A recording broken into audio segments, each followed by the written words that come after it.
Good morning. Good morning girls. कल हमने GST के बारे में थोड़ी बहुत थ्योरी पढ़ी थी और उसमें इम्पोर्टेंट फैक्टर जो हमने बताया था या पढ़ा था, डिस्कस किया था, वह आईटीसी के संबंध में बताया था। आईटीसी का मीनिंग होता है कि जो टैक्स पहले डीलिंग के अंतर्गत परचेजर के द्वारा सीजीएसटी और एसजीएसटी के रूप में चुकाया जाता है और जो परचेजर होता है वह पुनः अपना माल दूसरे किसी व्यक्ति को बेचता है, तो जो परचेजर होता है उसने पहली डीलिंग के अंतर्गत जो सीजीएसटी और एसजीएसटी चुकाई है उसकी उसे आईटीसी प्राप्त होती है।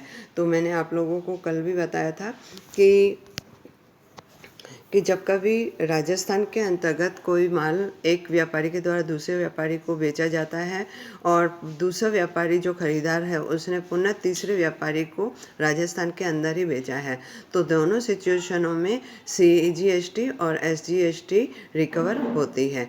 तो पहली कंडीशन ये होती है कि ए के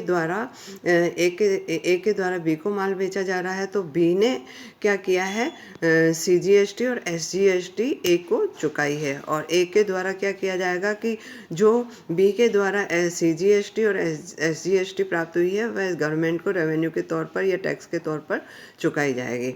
अब दूसरी सिचुएशन में यह होता है कि बी के द्वारा सी को माल बेचा जा रहा है, तो बी के द्वारा जो है आईटीसी प्राप्त की जाएगी, अर्थात सी के द्वारा जो टैक्स प्राप्त होगा, जितना भी प्राप्त होगा उसमें से जो बी ने परचेज करते समय टैक्स चुकाया था उसे घटा दिया जाएगा, तो उसी को हम आईटीसी बोलते हैं।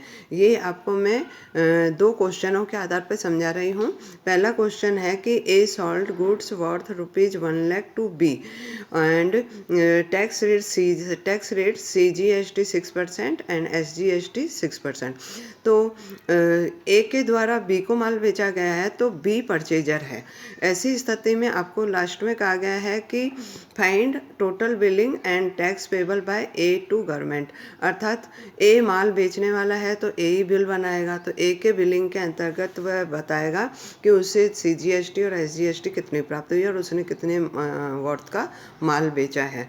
तो पहली टोटल बिलिंग हम करेंगे, total goods worth 1 lakh rupees, CGST 6% 6,000 और एसजीएसटी 6% 6,000, तो टोटल बिलिंग उसकी बनेगी 1,12,000। अब 6,000 जो उसको बी के द्वारा प्राप्त हुए हैं या परचेजर के द्वारा प्राप्त हुए हैं वह अपने स्टेट गवर्नमेंट में और सेंट्रल गवर्नमेंट में सीजीएसटी और एसजीएसटी के तौर पर जमा करवाएगा। तो टैक्स पेबल बाय ए और टू गवर्नमेंट हो जाएगा, आउटपुट टैक्स लाइबिलिटी 6,000 और लेस आईटीसी 0। ये चीज़ मैंने आप लोगों को बताई थी कि जो फर्स्ट डीलर होता है उसे आईटीसी प्राप्त नहीं होती है, कभी भी प्राप्त नहीं होती है, तो फर्स्ट डीलर के लिए लेस आईटीसी कर देंगे। उसका कारण ये है कि ए ने किससे माल खरीदा ये हमें पता नहीं है, और ए ने कितना सीजीएसटी या एसजीएसटी चुका है ये भी पता नहीं है, तो फर्स्ट डीलर हमेशा लेस आईटीसी 0 हो जाती है।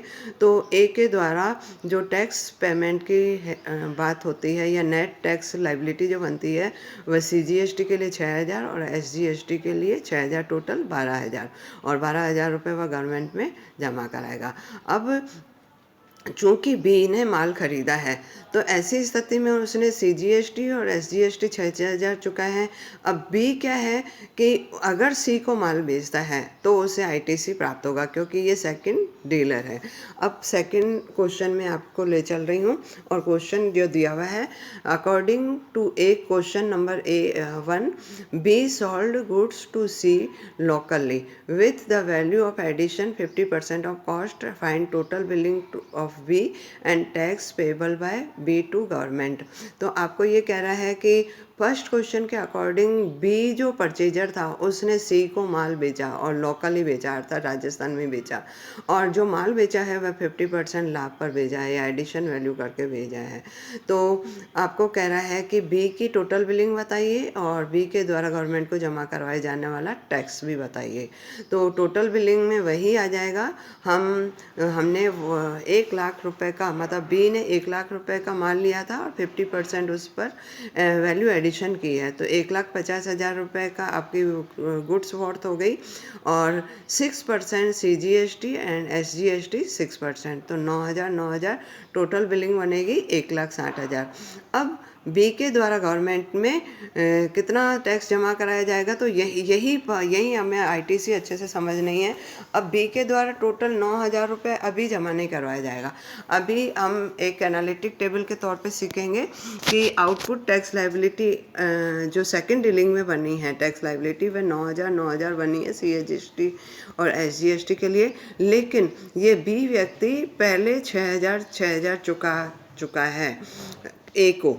तो ऐसी स्थिति में ए के चुका है और ए के द्वारा गवर्नमेंट में जमा हो चुके हैं, तो इसे ITC मिलेगी, तो लेस ITC 6,000, और इसके बाद में जो टैक्स बचता है 3,000 और 3,000 CGST के, 3,000 SGST के। तो बी के द्वारा जो चुकाया जाएगा वह, चूँकि उससे 9,000 रिकवर हुए हैं, लेकिन वह केवल 3,000 चुकाएगा। उसका कारण ये है कि ए से खरीदते वक्त उसने 6,000 रुपये ऑलरेडी चुका दिए हैं, तो नेट टैक्स लायबिलिटी बन जाएगी 3,000 और 6,000 टोटल नेट टैक्स लायबिलिटी बनेगी।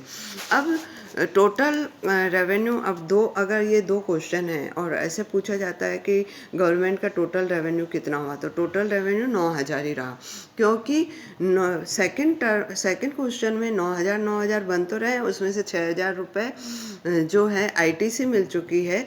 तो ऐसी स्थिति में जो नेट टैक्स लायबिलिटी बनती 3,000। तो ऐसी स्थिति में टोटल रेवेन्यू टू गवर्नमेंट जो बनेगा वह ये बनेगा कि ए सॉल्ड टू बी, अर्थात ए के द्वारा जब माल बेचा गया बी को, तो 6,000 रुपये हमने सेंट्रल गवर्नमेंट को और स्टेट गवर्नमेंट को CGST और SGST के तौर पे दिए थे, और बी के द्वारा जब सी को माल बेचा गया तो 3,000 रुपये 3,000, तो total revenue of central 9,000 and state government को 9,000। तो इस प्रकार से एक ही राज्य के अंतर्गत जब माल बेचा जाता है और दो क्वेश्चन हमारे सामने आते हैं, तो ITC किस प्रकार से प्राप्त होती है और टोटल गवर्नमेंट रेवेन्यू कितनी बनती है, तो हमें फाइंड आउट करना है। और मैंने इन दो क्वेश्चन के अलावा इसी PDF में दो क्वेश्चन, ये दो इलस्ट्रेशन मैंने आपके बुक के भी डाले हैं, उससे करके आप इनकी प्रैक्टिस कर सकती हैं, और इस प्रकार से आप CGST और SGST को अच्छे से समझ सकती हैं। आप थोड़े से प्रैक्टिस करने की कोशिश कीजिएगा। कल मैं जो वीडियो लाऊंगी उस वीडियो के अंतर्गत हम जब माल अन्य राज्य से खरीदते हैं, अर्थात राजस्थान में न खरीद कर हम राजस्थान से UP में खरीदते हैं, राजस्थान से हम गुजरात में खरीदते हैं, तो ऐसी स्थिति में IGST क्रिएट होती है और उसका किस प्रकार से प्रैक्टिकल किया जाता है बस मैं आपको कल वीडियो में समझाऊंगी। आप इसको करने की कोशिश कीजिएगा। Thank you.